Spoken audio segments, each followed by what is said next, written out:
Hello বন্ধুরা, আজ আমি রান্না করব নিম বেগুন। নিম বেগুন কিভাবে করতে হয় সেটা আমি দেখাবো। আচ্ছা, প্রথমে আমি দেখাচ্ছি। আমি বেগুন কেটে নিয়েছি ছোট ছোট পিস পিস করে, একদম ছোট ছোট করে কেটে রেখেছি। ধুয়ে পরিষ্কার করে আমি কেটে ধুয়ে রেখেছি। আর লাগবে সরষের তেল। আমি সরষের তেলে রান্নাটা করব। লাগবে নিম পাতা। নিম পাতা আমি ধুয়ে বেছে রেখেছি।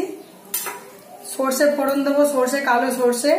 আর লাগবে নুন, আর লাগবে হলুদ, আর একটু চিনি। ব্যাস, এই হলো আমার রান্নার মশলা। আমি কড়াই গরম হয়ে গেছে, তেল দিয়ে দিচ্ছি। প্রথমে আমি বেগুনগুলো ভালো করে ধুয়ে দিচ্ছি। তেল গরম হয়ে গেছে, আমি বেগুনটা ছেড়ে দিলাম।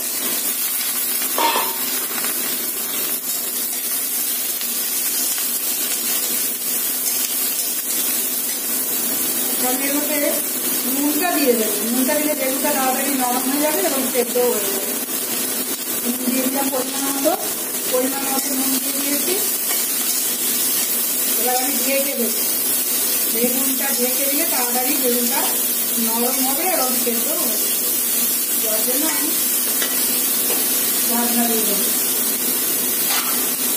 বেগুনটা ঢেকে দিলে খুলবো। বেগুনটা আবার ভাজা ভাজা করে গেছে।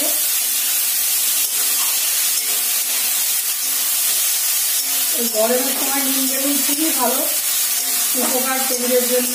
এবং যা গরম পড়েছে, নিম বেগুন দিয়ে ভাত খেতে ভালোই লাগে।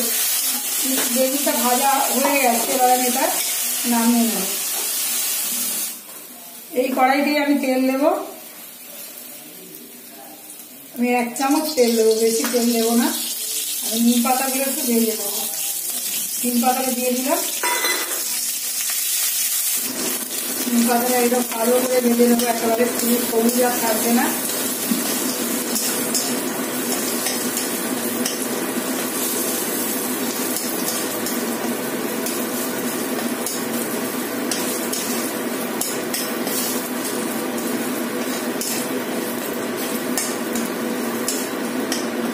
নিম পাতাটা আমার ভাজা হয়ে গেছে। এবার আমি সরষের ফোড়নটা দিয়ে দেবো।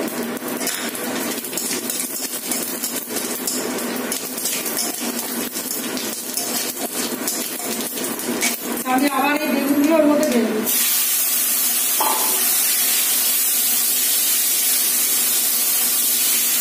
আমি আগেই নুন দিয়েছি, এবার দেবো আমি একটু হলুদ গুঁড়ো। 1 চামচ হলুদ গুঁড়ো দিলাম।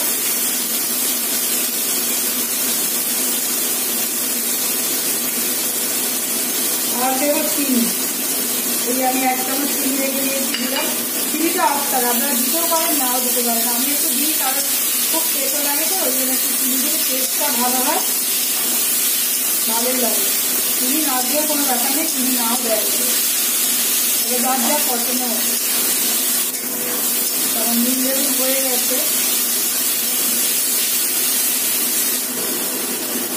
ব্যাস, আমার নিম বেগুন কমপ্লিট। এবার আমি নামিয়ে নেব। বন্ধুরা দেখছেন, আমার নিম বেগুন হয়ে গেছে। এইভাবে আপনারা রান্নাটা করবেন আর গরম গরম ভাতে খাবেন, অবশ্যই ভালো লাগবে। আর এই রান্নাটা করে দেখবেন, খেয়ে দেখবেন, তারপর যদি ভালো লাগে আমার চ্যানেলটিকে অবশ্যই